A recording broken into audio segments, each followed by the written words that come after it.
En Afrique du Sud, une femme est tuée tous les 3 heures. C'est l'un des pires pays de la planète en matière de féminicide. Il faut savoir qu'une Sud-Africaine a 40% de se faire violer au cours de sa vie. C'est énorme, n'est-ce pas? Vous savez, les noms changent, les histoires restent les mêmes.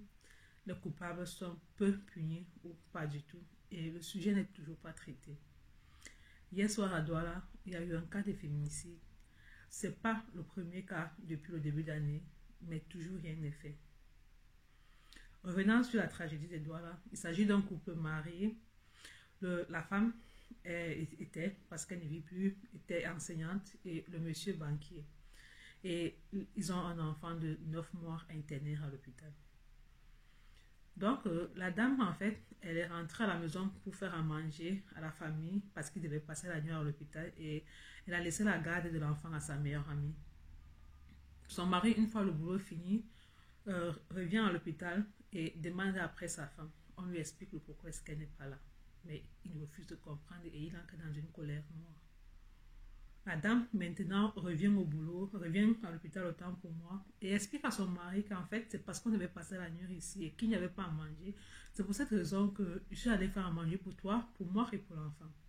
Le monsieur, ne voulant rien comprendre, ramène la femme dans la chambre où l'enfant de 9 mois est interné et la bat jusqu'à ce que la mort survienne. Les proches disaient que c'était pas la première fois que le monsieur la battait, donc c'était une habitude. Et cette fois-ci, en fait, la violence vient du fait que le monsieur avait demandé à la femme d'aller prêter une somme de 25 millions de francs CFA à la banque pour qu'il puisse lancer son business. Et la dame a refusé, sachant que ce n'était pas la première fois que le monsieur lui fait prêter une forte somme et qu'il ne remboursait jamais. J'ai tellement de questions en tête, mais je me demande, mais je dis, je suis d'une chose, c'est que la dame aurait pu être sauvée si le personnel médical, le voisinage, la famille, les proches savaient réagir à temps. Tout le monde savait qu'elle était battue, mais il n'y a jamais eu d'intervention forte. Comment se construire en fait, en tant qu'enfant, quand on sait que sa maman a été victime de féminicide? Je pense que cet enfant n'aurait pas dû assister à ce qui s'est passé, mais le monsieur s'en foutait en fait. J'ai vu quelqu'un sur Twitter dire que c'est un fait divers. Non, c'est pas du tout un fait divers. Une violence conjugale n'est pas un fait divers. Un féminicide n'est pas un fait divers. Ce sont des faits sociétaux et il faut en parler.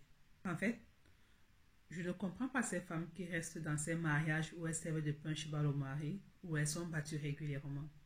Vous restez pour vos enfants. D'accord, ok, je vous l'accorde. Personne ne peut s'occuper de vos enfants mieux que vous. C'est pas un souci. Maintenant, quand cet énergumène vous ôtera la vie, quand il vous tuera, qui va s'occuper de ces enfants-là en fait? Qui? Votre fantôme? Alors, chères femmes, arrêtez d'offrir les spectacles à vos enfants.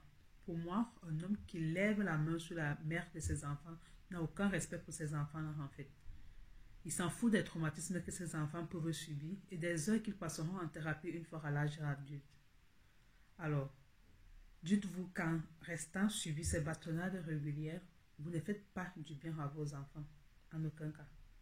Vous fabriquez plutôt des monstres qui, une fois à l'âge adulte, sans discernement aucun, répéteront les mêmes schémas que leur père. Et pour les filles, elles normaliseront la violence dans une relation. Divorcer ou mettre un terme à une relation à cause de la violence n'est en aucun cas une honte. Alors, protégez vos vies, on n'en a qu'une seule, et dites-vous que le coup fatal, le coup de trop, ne s'annonce jamais.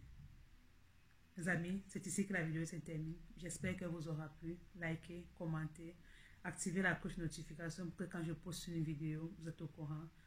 Et surtout, partagez la vidéo.